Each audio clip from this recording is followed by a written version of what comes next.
En hiver, la seiche préfère les eaux plus profondes, pouvant atteindre 200 mètres. Au printemps, lorsque l'eau se réchauffe, elle migre vers des zones plus proches de la surface.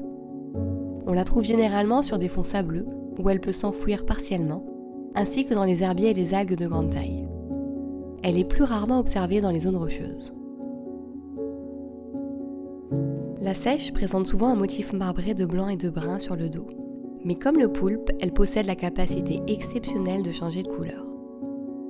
Cela se fait grâce aux chromatophores, des cellules pigmentaires présentes dans sa peau qui lui permettent de s'adapter à son environnement, aux variations de lumière et de couleur.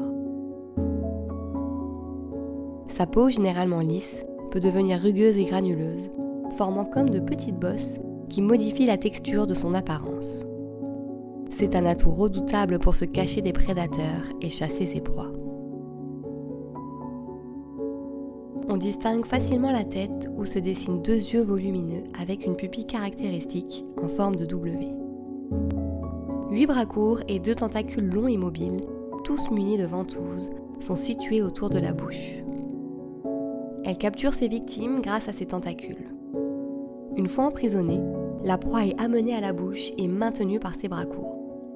Afin de ne laisser aucune chance aux poissons, mollusques et crustacés, la seiche injecte de la salive toxique pour les paralyser. Elle est vorace et n'hésite pas à manger ses congénères.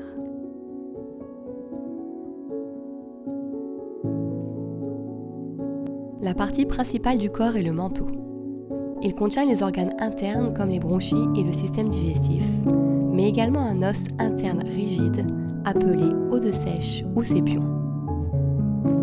C'est une coquille calcaire qui aide à maintenir la flottabilité de l'animal en faisant varier les quantités d'eau et de gaz. C'est un mécanisme complexe. On peut observer ce sépion sur nos plages, parfois rejeté par la mer.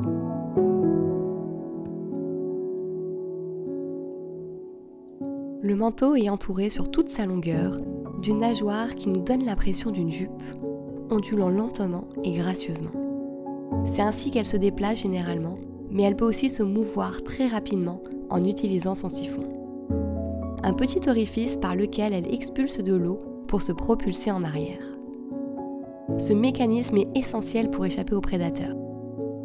Si cela ne suffit pas, la seiche peut tromper son agresseur en libérant un nuage d'encre noire, créant ainsi une diversion pour s'enfuir. Cette encre, appelée sépia, était autrefois utilisée en peinture et en photographie.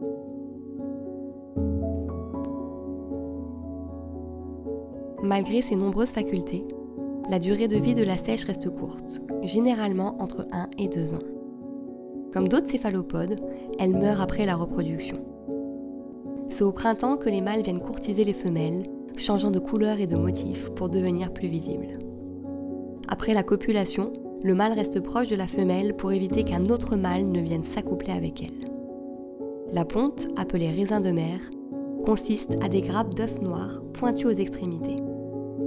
L'éclosion donne naissance à de petites seiches transparentes, déjà capables de se déplacer et de chasser.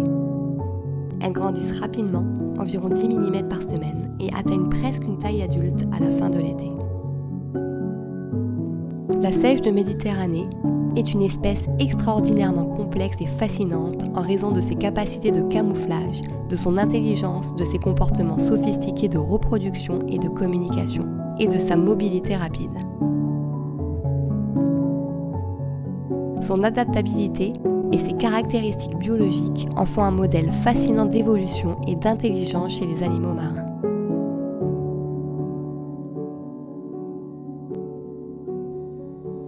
À bientôt pour de nouvelles aventures sous-marines.